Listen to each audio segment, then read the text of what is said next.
tumindi yung atake ngayon kay dating Speaker Martin Romualdez. Yung mga DDS warriors po, nagkalat na sa social media. Lalaki ka, nagpapakilala kang babae. Anong tawag mo doon kung hindi panluloko sa sarili at sa publiko? Yung sarili mo nga niloloko mo. Anong garantiyan di mo lukon yung ibang tao? Pero ang baho ang sistema. After snubbing the first meeting last October 1, Martin Romualdez finally appeared before the Independent Commission for Infrastructure. Hindi man po inistamp ni Martin yung ICI. Sa bagay, ni dating Pangulong Digong at Vice President Sara Duterte. Ito, Oliva was endorsed by former President Rodrigo Duterte and Vice President Sara Duterte in the previous election as a congressional candidate for Mandawi City, Cebu, but lost. Nagpapagang mga balita at pagtalakay sa mga isyu na lipungan. Bulsa! Opinyon, banat at paglalantad sa katotohanan. Bulsa! What you see is what you get. You decide. Mga kababayan, si Dante Maravillas, Bicolano vlogger, broadcast journalist from Albay. Tumindi yung atake ngayon kay dating Speaker Martin Romualdez. Yung mga DDS warriors po, nagkalat na sa social media. Lahat si Martin. Mga kababayan ng tinatarget, demolition job na po ang ginagawa nila. Dinidemolish si Martin. Bata niya, Mr. Maravillas, parang hindi ka napipikon. Ang pikon laging talo. Di ba? Pag nandun ka sa katotohanan, ba't ka mapipikon? Ang mga pikon lang po, yung mga tinatamaan ng mga totoong balita. Pero pag chismis po at demolition job, nothing to worry. Ang kailangan lang natin, mga kababayan, ikwento yung totoo. At pag naikwento natin yung totoo, yung ating mga kababayan naliliwanagan din. Lalo na kung ang nagkikwento po, questionable yung personality. Sino yan, Mr. Maravillas? May bagong content creator ngayon na sumisikat. Ayan hindi ko man to pinapanood. May nag-share lang sa akin. Ang akala ko nito, babae, X-Men pala to. Paniwala kayo sa kwento nito, mga kababayan. Kung yung sarili nga niya, parang si Mr. Sasot. Kaya si Sasot po, di ko tinatawag na Miss. Kasi pag tinawag kong Miss, ang ibig sabihin niyan, nag-conform ako sa panluloko niya. Lalaki ka, nagpapakilala kang babae. Anong tawag mo doon kung hindi panluloko sa sarili at sa publiko? Yung sarili mo nga niloloko mo. Anong garantiyan di mo lukon yung ibang tao? Doon lang mga kababayan, bagsak na. Ba't ka maniniwala sa kwento ng isang persona o ng isang tao na yung sarili nga niya, hindi niya pinaniniwalaan na lalaki siya? Di ba po? Kaya tawag ko kay Sasrogando Sasot, Mr. Sasot. Kailangan man makikonform ako sa mundo. Di ba? Ganon din dito kay abogado pala to. Attorney Regal Oliva. Matindi po yung paninira na binitawan kay Martin Romualdez. Pakinggan po natin at pag-usapan. Ay, pakinggan ninyo po yung kanyang sinasabi. He says he wants the truth. But when the truth begins to surface, he's the first to grab him up. Not to clean, but to erase his footprints. Stands the man who used people to manipulate the budget, endorsed the projects, and now claims to be the one demanding accountability. Ang linis ng dating, pero ang baho ang sistema. Pinapalabas ni Attorney Regal Oliva, mga kababayan, na ang akala ko babae, lalaki pala to, na si Martin Romualdez po, nagmamalinis. Nasa katotohanan, pinapalabas niya, yung nagmamalinis at naglilinis kuno, ay siyang, sa totoo lang, madumi. Yan ang gusto niyang palabasin, mga kababayan, sa kanyang latest na content. Yan Pero ang baho sistema. After snubbing the first meeting last October 1, Martin Romualdez finally appeared before the Independent Commission for Infrastructure. Hindi man po inistamp ni Martin yung ICI. Sa bagay, yung kanyang sinasabi, POV niya, point of view, sa tingin niya lang po, inisnab. Hindi man po inisnab. Sa pagharap kasi po sa investigasyon, siyempre, that is normal na dapat ready ka nasagutin yung mga tanong. So, kailangan yung mga preparations. Hindi yung basta bara-bara ka harap sa investigasyon. That is normal. Kahit sa mga abogado, before na umarap sa hearing, naghahanda siyempre. Alangan man pag nagmaganda, di ba? Unang-una, siyempre, mga documents kailangan ihanda muna para sa pag-harap po sa investigasyon, ready ka to present the documents. Ganon po, walang pag-snub. After snubbing the first meeting last October 1, Martin Romualdez finally appeared before the Independent Commission for Infrastructure. But this time, the man who once trotted across the halls of Congress like he owned every wall and surface seemed smaller. The confidence that once filled the room had melted.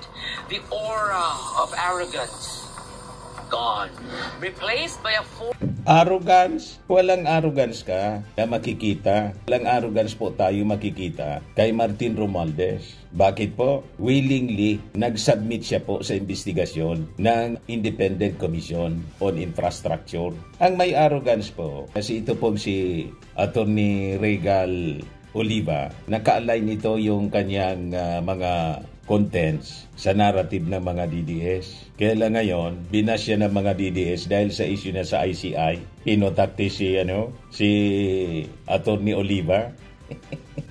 Kasi sinabi niya doon sa kanyang yung issue po sa ICC, decision po na nireject yung interim release request ng abogado ni Digong. Nag-apology nga po siya, kasi kinuyog siya, si Attorney Oliva, sa mga DDS. Yan yung report 2 days ago. Attorney Regal Oliva has issued a public apology on Monday, October 20, following backlash over a previous point of view he posted regarding former President and current Davao City Mayor Duterte's appeal before the ICC. O ngayon, gusto niyang i-win back yung mga DDS supporters niya. Ginamit ngayon mga kababayan na tantaran niya si Martin Romualdez para ma-win back yung support. Huwag kami, Attorney Oliva, dyan ka na lang. Kasi tumakbo nga pala ito mga kababayan para congressman. Kaya lang natalo. At in-endorse pa ni dating Pangulong Digong at Vice President Sara Duterte. Ito, Oliva was endorsed by former President Rodrigo Duterte and Vice President Sara Duterte in the previous election as a congressional candidate for Mandawi City, Cebu, but lost. Kaya huwag kami binubula mo, Attorney Regal Oliva. Alam na namin yung intention mo.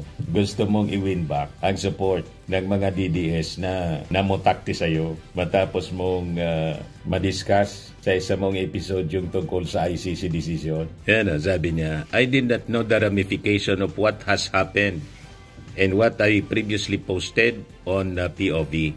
But before anything else, allow me to begin with an apology. A very sincere one, Oliva said, admitting that his earlier statement was poorly written. Poorly written daw. Ngayon, na-discover natin na itong mga POV ni Attorney Regal Oliva, produkto ng ChatGPT. Sabi ni ang nag-expose po, si Thea Tan, na isa ring vlogger. Yan post niya 19 hours ago. Sabi niya, so I just wasted my time watching Regal Oliva's latest reel. To the person who sent me the link to the reel, screw you, napariat tuloy ako ng bongga. In his narration, he reads from a ChatGPT generated script. He attacked Martin Romualdez in an attempt to appease the DDS Dugyot mob who badmouthed and unfollowed him the other day. Kaya na-discover kong lalaki to kasi bakit him? Him yung pag-address sa kanya ni Thea Tan. Kaya nagtanong-tanong ako, lalaki nga. Kaya sabi ko sa inyo, kung yung personality mismo niya, pinipike niya, lalaki siya, pero nagaan yung babae. Niloloko niya yung sarili niya. Anong garantiya na tayo hindi niya lulukuhin? Sarili niya nga kaya niyang lukuhin? At paano mo paniniwalaan ang sinasabi ng isang tao na yung sarili niya, hindi niya mapaniwalaan na lalaki siya? Tulad ni Mr. Sasot. Kaya si Mr. Sasot, lagi kong sinasabi, tinatawag ni Mr. Sasot. Kasi kailangan man makiayon tayo sa panluloko ng mundo. Nakita ninyo? Ito pala na ginagawa niyang demolition job kay Martin. Yung script nun, ChatGPT generated. Kaya pala gano'n. Sabi rito ni Thea Tan, we talk about grabbing maps and walls watching back. Bro, are you writing a script for a teleserye? If this is your type of intelligent content, well, congratulations. You have mastered the art of saying something totally dumb with conviction. If you remove all those ang probinsyano-like sound effects, dramatic lighting, tacky makeup, and pretentious wannabe royalty wig, so basically have zero evidence to back your narrative. To think, abogado ka pa sa lagay na yan, ha? You said all documents lead to the death of Romualdez. Really? I closely follow the flood control issue and not sure what you're talking about. Care to identify which documents you are talking about? Wait, sabi po ni Thea Tan, you forget that Martin Romualdez is a lawyer who graduated from UP Law and got his undergrad degree from Cornell University. Do you think he can demolish your narrative with a few arguments? Even law students from provincial law schools will laugh at your baseless narrative. You think Martin has no access to the best legal minds that can scrutinize every accusation hurled at him, including yours? Pakilapag ng resibo mo, attorney, para naman ma-scrutinize namin. So palpal mga kababayan yung nagpapakilalang magaling na content creator at saka abogado pa naman. Ituloy natin yung sinasabi niya dito sa latest content niya. Pinapalabas niyang madungis si Martin Romualdez para naman matuwa at makumbinsi yung dati niyang mga followers na lahat DDS kasi siya DDS din, isinumpa kasi ng mga DDS dahil sa issue ng ICC. Mga kababayan. But this time, the man who once trotted across the halls of Congress like he owned every wall and surface seemed smaller. The confidence that once dramatic in the po room ang had presentation melted, niya. the aura of arrogance Chat gone, GPT replaced pala by ang a script. forced composure and the uneasy calm of someone who knows that this time the walls are watching back. And now as the flood rises, he points his finger not at himself, but at the very people who stood beside him when he held the gavel. Suddenly it's Saldico. Suddenly it's Cheese Escudero. Ganyan ang husay ng narrative control. The art of washing hands while others drown. Sa dulo, ang malilinis na pangalan ang laging nalulunod sa putik ng politika. He speaks of transparency, yet every document leads back to the desks he once ruled. He talks of accountability, yet his defense is to scatter the blame like sandbags around a sinking ship. I want the truth, he says. Then let the truth come, even if it washes over those who once carried his cause. Because sometimes the dirtiest hands are the ones holding the broom. Another day, another regal POV.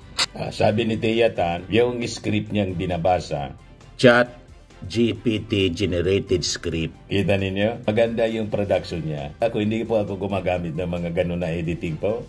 Lagi kong sinasabi, what you see is what you get. Flat, walang background ako. Ang background ko minsan, yung dumadandaan sa likod ko si Mrs. Nakita niya, yun lang ang background ko. Pero yung mga, ayaw ko na ng ganyan. Nung ako nasa mainstream media, may mga musical backgrounds na ginagamit kami. Inalis ko po, distraction. Gusto ko kung ano lang yung kung ano yung totoo mula sa mga dokumento. Yan ang dapat na marinig ninyo sa akin.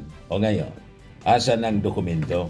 Doon sa sinasabi, mga kababayan, ng isang abogado na si Attorney Regal Oliva. Wala man siyang pinapakitang dokumento other than yung pinakita ng mga papel na nagkalat doon sa table ni Martin Romualdez. Props man lang po yun, mga kababayan. Pero wala mang aktual na ganon. O, di ba? Kaya tama itong sinabi ni Thea Tan. Yung script parang pang teleserye. O, di ba? Huwag tayo papadala sa ganon, mga kababayan na drama. Magpakita ng dokumento. Ano ang dokumento? Ulit-ulit ko pong sinasabi sa inyo. Sa Bicam report, walang pirma doon si Martin Romualdez. Nakapirma po si Cheese Escudero. Magpakita ng resibo. Ito yung resibo. Conference on the part of the Senate, conference on the part of the House of Representatives. Si Saldico nakapirma din, si Grace po nakapirma din, si Cynthia Villar, si Kimbo, si Gonzales. Ito yung resibo na dapat pinapakita niya. May nakita kayong Martin Romualdez dyan. Di ba wala? Pero si Chis Escudero po, napakalinaw yan. Abogado ka, hindi mo pinapakita yung resibo. Yan Senator Francis Chis Escudero, Senate President. Pag abogado dapat, pag nagtatapik ng kung ano-ano, magpakita ng resibo, hindi yung puro point of view. Sa tingin mo lang yon. Yung tingin mo, hindi nangahulugan, totoo yung tingin mo. Sa sarili mo nga, hindi ka naging totoo, sa dokumento pa. At tungkol kay Saldico, many times mga kababayan, diniscuss na natin. Si Saldico, pinalitan bilang chairman ng Committee on Appropriations, ang presiding si Speaker Martin mismo. Ang nagmosyon, yung pamangkin ni Speaker Martin, hindi pamangkin, ang tawag mo doon, tito, hindi man talaga direktang pamangkin, tito, pero ito tito ni Sandro Marcos, si Martin Romualdez. Ang nagmosyon mismo, gusto rin yung ipakita ko ulit sa inyo, ang nagmosyon mismo na ibakante yung chairmanship ng Committee on Appropriations si Sandro Marcos. Ang ibig sabihin, after na madiscover yung lahat, hindi kinukonsinti po. Si Martin Romualdez mismo ang nag-appeal kay Saldico. Umuwi ka na niya to face the music. Harapin mo yung investigasyon. Madaling sabi, walang pagkonsinte. Ito yung resibo, recorded. Mr. Speaker, I move to declare vacant the position of Chairperson of the Committee on Appropriations. There's a motion. Chair hears no objection. Said motion is carried. Session suspended. Yan ang resibo. Kaya malabo po itong POB ni Attorney Regal Oliva. Malinaw na paninira. At saka, gusto lang niya, mga kababayan, na maapis. Tama itong sinabi ni Tia Tan. Ang intensyon niya, maapis yung galit sa kanya ng mga kapwa niya DDS. Kasi gumawa siya ng content na napasama yung narrative ng mga Duterte. Maniwala kami sa kwento mo. So ang challenge natin kay Attorney Regal Oliva, kung may mga hawak kang documents, abogado ka naman, ba't hindi mo kasuhan si Martin Romualdez? Pwede sa ombudsman. Filean mo ng kaso sa ombudsman. Di ba? Kahit nga doon sa sa monologue mo, wala ka man lang winagayway na documents other than yung props na nagkalat na documents sa ilalim ng lamesa ni Martin Romualdez. Iba, hindi man yung totoo na gano'n ang table ni Martin Romualdez, punong-puno ng kalat ng documents sa ilalim. May gano'n bang opisina? Edited dito, tingnan ninyo. May ganong documents na nagkalat sa ilalim ng table ni Martin Romualdez. Pumunta kami ni Mrs. sa opisina po ni Martin Romualdez. Very orderly. Napakalinis po. Walang ganyan na nagkalat. Puro kayo props, drama, para makapanloko ng mga tao. Di ba? Sanay kayo sa ganyan. Bakit ko nasabing sanay kayo sa panloko? Sarili mo nga, niloloko mo. Lalaki ka pala. Pinaniwala mo kami. Pati ako naloko. Ang kala ko, babae ka. Lalaki pala.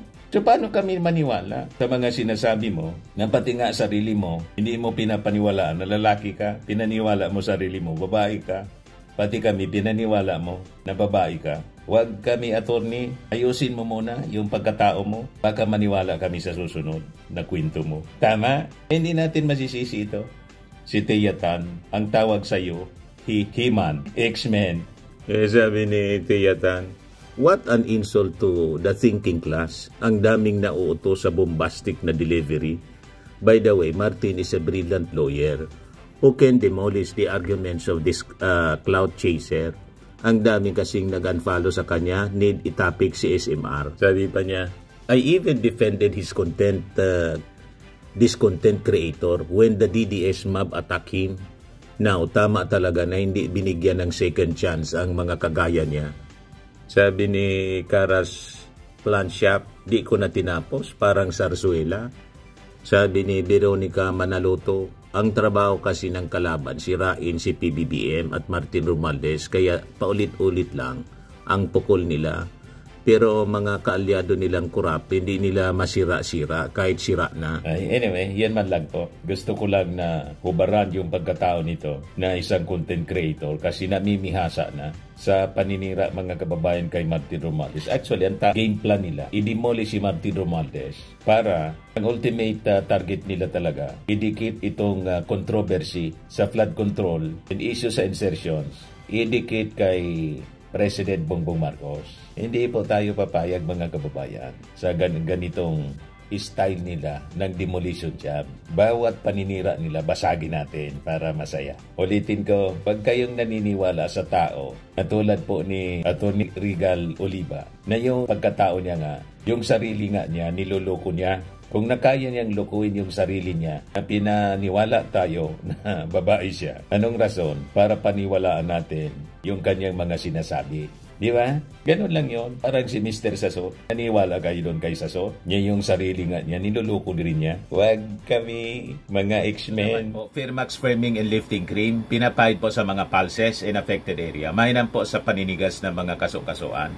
Ito naman po, Automax Radiant Serum. Sa mukha naman yung application. Anti-aging po siya. You will look 10 years younger than your age. Sa mga cancer patients naman po, baka lang gusto ninyo itong itry. Neng siya Red Mix Fruit Drink.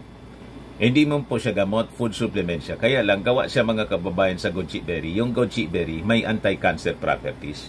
O ngayon, yung mga inquiries ninyo, dumiritso na lang kayo sa aming messenger sa Facebook para masagot namin agad. Ayos pa? Ayos na ayos niya, Mr. Maravilla. Sa mga nagana po ng malinis and spacious fitness gym, pumunta lang po kayo sa aming Colossal Fitness Gym. May Grab car rental din po kami. But anyway, ito po pala yung aming bagong product na binibenta online. I am worldwide amazing pure organic barley powdered drink mix from Australia. Negosyo to ng aking anak na architect entrepreneur Riz Maravillas. Ayan po. Kontakin na lang po ninyo siya, Riz Maravillas on Facebook. Ang mga health benefits niya, boost immunity, improves digestion, enhance energy levels, packed with antioxidants, prevent cancer. Ito naman po yung bago naming product na binibenta online. Eye Glow Serum, whitening po siya. Tingnan ninyo yung epekto sa aking anak na architect before and now. Yung mga inquiries po ninyo, dumiretso na lang kayo sa kanyang Facebook account, Riz Maravillas.